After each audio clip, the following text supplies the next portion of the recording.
احلى صباح لكل حبايبنا الحلوين. ازيكم يا حبايب قلبي؟ عاملين ايه؟ يا رب تكونوا بخير جميعا، اللهم امين يا رب العالمين. طبعا انتوا عارفين بقى يا حبايبنا الشتاء هل بخيره وبالخضار الحلو بتاعه. طبعا زي ما انتم شايفين كده، انا قلت اوريكم النهارده يا حبايبنا ان ازاي نفرز ورق الكرنب. وطبعا انتوا عارفين ان دي الاكله المعروفه عند المصريين في الشتاء، طبعا بتدفي وكده ومطلوبه في اكتر في الشتاء. فانا هقول لكم في الفيديو ده يا حبايبنا ازاي ان احنا ننقي الكرنبه ازاي بتاعتنا تبقى سليمه وكويسه، وفي نفس الوقت هوريكم ازاي ان احنا نسلقه ازاي ونحتفظ بيه ازاي لغايه من السنه للسنه، ولما نطلعه ونسويه ازاي الورق بتاعنا ما يكونش مجلد. يلا بينا يا حبايبنا نقول احنا هنعمله ازاي. بصوا حبايبنا كده، الاول نسمي ونصلي على سيدنا محمد وعلى اله وصحبه اجمعين عليه الصلاه والسلام. بصوا يا حبايب قلبي، الاول حاجه احنا ازاي نجيب الكرنبه كويس. اول حاجه انا بحب افرز الكرنب البلدي. الكرنب البط بتبقى الورقه بتاعته تخينه شويه وما بتبقاش مسكره. الكرنب البلدي بيبقى الورقه بتاعته مسكره. عايزه اقول لكم والله زمان كانت الحاجه الله يرحمها كانت بتخليني لما بجيب الكرنب كانت تقول لي حتى الكرنب البلدي ادوق الورقه من الجنب، تقول لي لو لقيتيها مسكره جيبيها.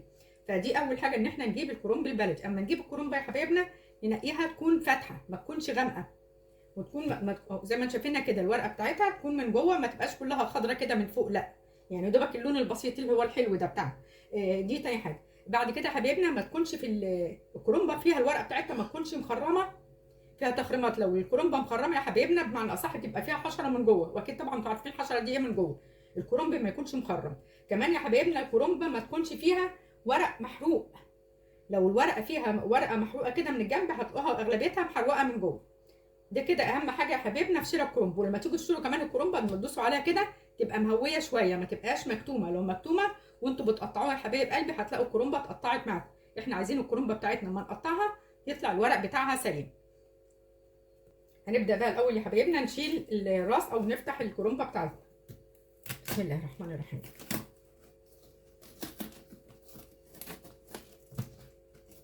بسم الله الرحمن الرحيم.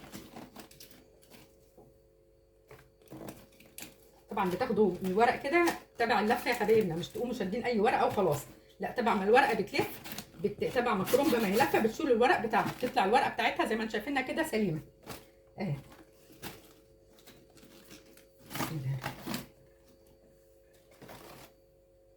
حبايبنا انا كده فككت الكرنبه بقى عن بعضها. انا اولا عايزه اقول لكم حبايبي انا ما بحبش اسلق الكرنبه كامله، زي ما قلت لكم ان الكرنب من جوه ممكن يكون فيه حشرات، فاحنا الاحسن ان احنا بنسلقه كده بعد ما نقطعه.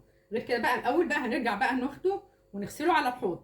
خدت بقى كده ورق الكرنب خصوصا الورق الاولاني، يعني تقريبا النص الاولاني في الكرنبه ده بيبقى مطرب وكده، وبنضمن كمان ان احنا غسلنا حاجتنا ونضيفها. طبعا الحوض بتاعنا غسيله ونضيف. هنبدا كده نغسل ورقه ورقه زي ما انتم شايفين.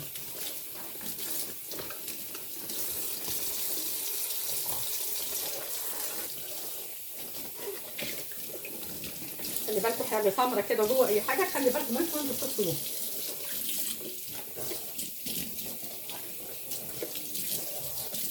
شايفين الورق بتاعنا زي الفل ما شاء الله.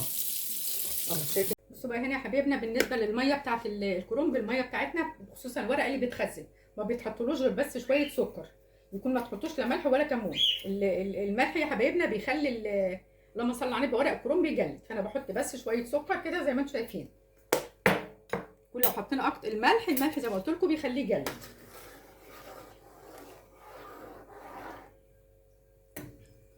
هبدا بقى انزل يا حبايبنا كده بالكرنب بتاعنا.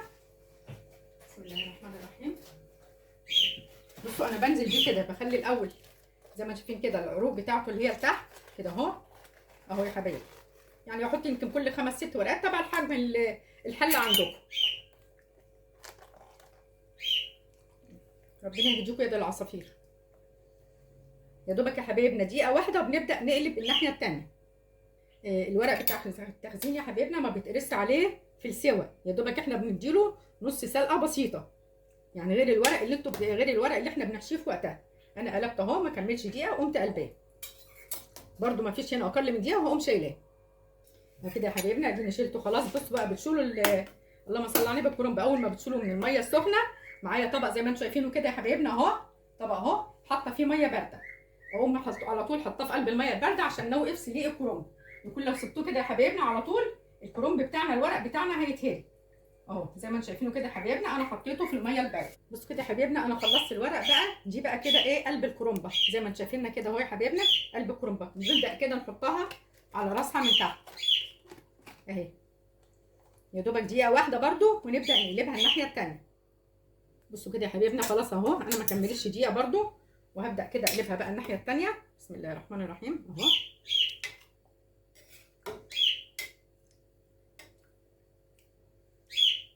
يا دوبك ثواني بقى، وبنبدا نشد ورقه ورقه كده يا حبايبنا اهي. بنبدا بقى كده نشد ورقه ورقه كده، بناخد ورقه ورقه اللي هي الاولانيه من بره اهي، وبرده على الميه الساقعه على طول اهو. عايزه اقول لكم انتوا ممكن تفرزوا بالخمس كرنبات ما ياخدوش معاكم وقت، في ثواني.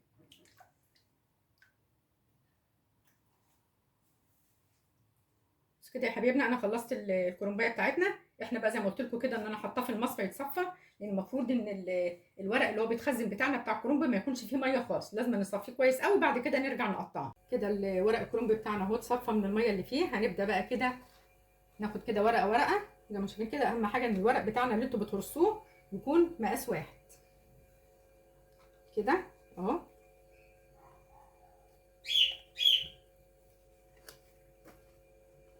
يعني كل مثلا 4 ورقات كده مع بعض.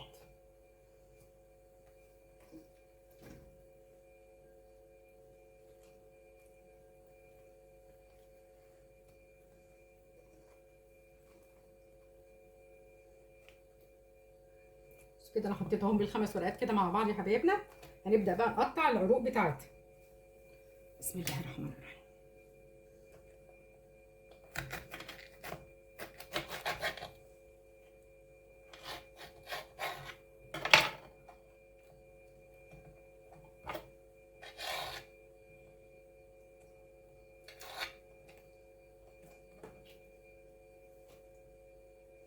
بس يا حبايبنا بقى انتوا ايه التبع ما بتحبوا الصابع، الصابع كبير الصابع صغير دي حاجه ترجع لكم. انا بحب الصابع بتاعنا يا حبايبنا دايما يبقى يعني الصغير قوي يبقى في الوسط، يعني بخلي الصابع تقريبا 4 قراريط. يعني كده الورقه دي بمعنى اصح انا هعملها على 3 صوابع. هنبدا نقطع كده اهو، ادي كده 4، هي يا دوبك هتتعمل على 3 صوابع. بسم الله الرحمن الرحيم.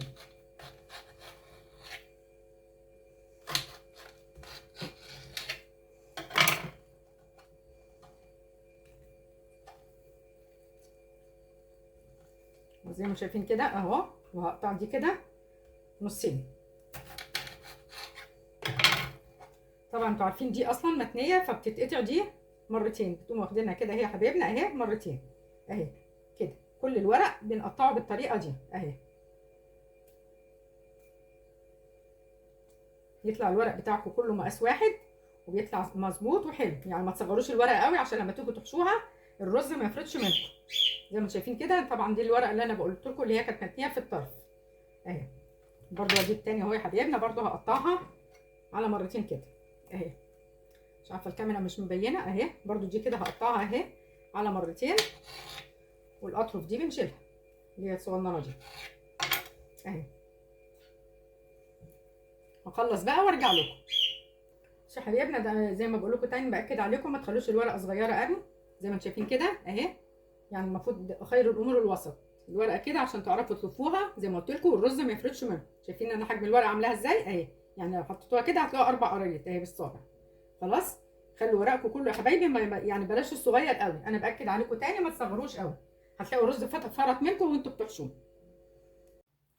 ادي كده يا حبايب قلبي الكرنب بتاعنا بعد ما قطعناه. حتى الاخضر قطعته اهو، حتى طبعا حتى الاخضر لوحده. ودي العروق. عايزه اقول لكم يا حبايب قلبي انا العروق بتاعت الكرنب دايما بقطعها وبحطها تحت محشي الكرنب في ارضيه الحله. عايزه اقول لكم كانكم بتبقوا حاطين طبقتين من المحشي تحت في الحله، بتخلي اول صابع زي اخر صابع، طعم المحشي زي الفل، والمحشي بتاعنا ما يتلسعش وبيبقى زي الفل. الباقي بقى طبعا انتم ممكن تخللوه. ادي كده يا حبايبنا الورقه اهو، انا حطيته زي ما انتم شايفين كده. حطيته في قلب طبق فويل، وحطيت تحتيه بلاستيك، كيس بلاستيك، ووزعت برده الاخضر في الطبقين، ووزعت العروق في الطبقين. طبعا انا قايله لكم ان العروق بنحطها في ارضيه المحشي من تحت، على اساس المحشي بتاعنا ما فيهوش تبقى حاجه شايطه لتحت ولا فوق، يبقى المحشي بتاعنا فوق زي تحت نفس الطعم كله زي بعضه.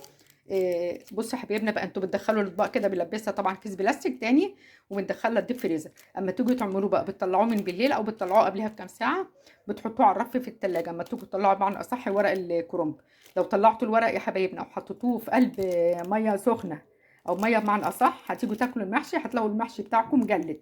لا انتوا بتسيبوا الورق لما يحل لوحده وبعد كده تحشوه. يعني انا بطلعه قبلها بكام ساعه، بحطه على الرف في التلاجة، مجرد ما بيحل ببدا احشيه على طول.